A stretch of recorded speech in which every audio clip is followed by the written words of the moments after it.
GettyAdvertisinginRead invented by TeadsADVERTISINGinRead invented by TeadsEU member states are to approve 15 defense proposals.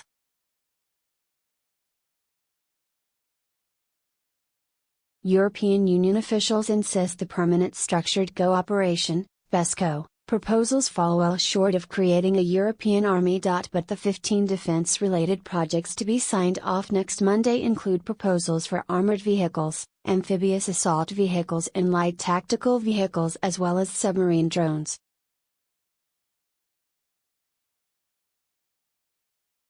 There are also plans for enhanced joint training programs, a European medical command and projects relating to logistics such as the streamlining of cross-border military transport procedures.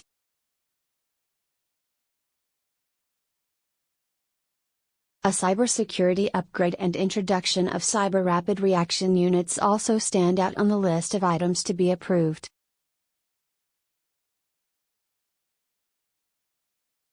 Related articles. Dawn of the EU Army? Full speed ahead with defence plans. EU Army, no way Brexit. Britain will join a European defence force.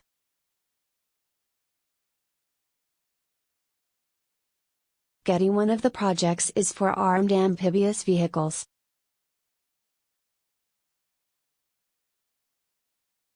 Our forces must be able to move more quickly and easily. Jens Stoltenberg.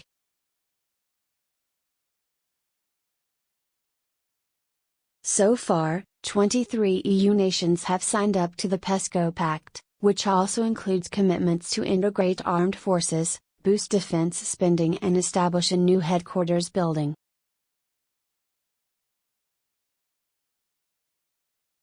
Key EU member states including France and Germany have long campaigned for greater defense and security integration. And plans for an EU army were fleshed out further by EU President Jean-Claude Juncker when he unveiled his grand vision for the future of the bloc earlier this year.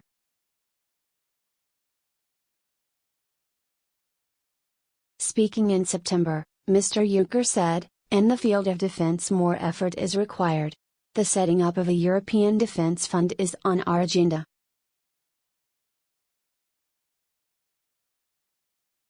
Getty. Big hitters have always called for better military cooperation.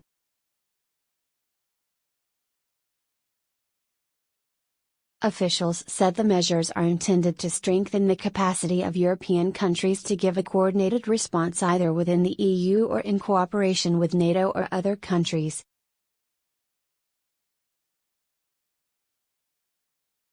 EU chiefs have earmarked £4.9 billion for the projects, but some critics warn the new PESCO Pact will only complicate the already convoluted links between Brussels and NATO, and it comes as EU foreign ministers meet US officials including Secretary of State Rex Tillerson in Brussels to examine how European forces can cooperate more closely with NATO.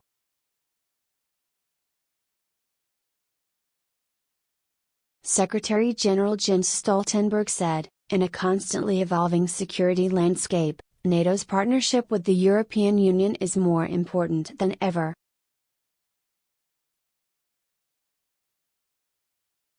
So we will begin with a meeting on NATO-EU relations and European defense. I expect we will agree to take NATO-EU cooperation to a new level. Our forces must be able to move more quickly and easily.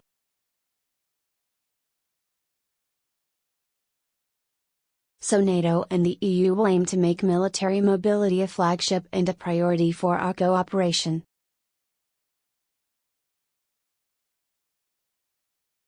Related articles. Brussels creates new army amid fears US and U.K. will not rescue EU anymore. Labour MEP declares party's support for the formation of an EU army. EU spells financial doom for Italy as bloc holds back £37 billion,